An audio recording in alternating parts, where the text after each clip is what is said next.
Heave-ho!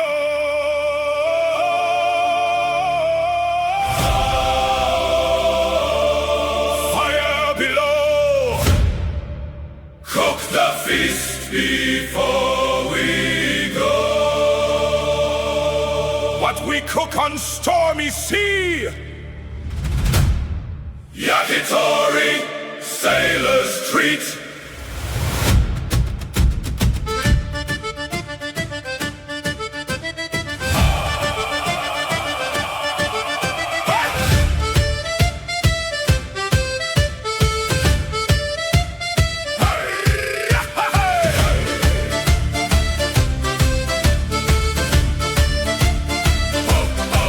500 grams of chicken meat, cut it small for crew to eat. Thigh or breast, it matters not, we cook it hot in frying pot. Ho, ho, slice it fine on the skewers in a line. Ho, ho, don't delay, let the hunger sail away. Bamboo sticks and water stay so they don't burn along the way. 30 minutes, let them soak like the waves beneath our boat. Soak it low, let it go, keep the fire nice and slow. Soak it low, let it go, feel the ocean's cooking flow.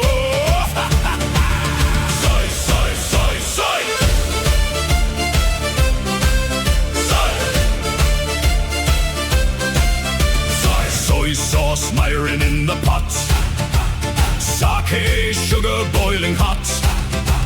Water joins the sailor's brew, sweet and salty, strong and true. Let it boil, let it rise, reduce it down before our eyes. 30 minutes, let it grow till it's thick like ocean glow. Stir it round, let the sailor flavor sound. Stir it slow, let it flow till the golden colors show. The skewers one by one, into sauce and into sun. In the pan they start to sing, hear the flavor sea folk bring. Yakitori on the flame, sailor cooking calls the name. Golden glaze and smoky air, hungry crew is everywhere. Yakitori on the flame, simple food but rich in fame. From the galley to the sea, this is sailor harmony. Turn them over, brush them slow, watch the caramel start to glow.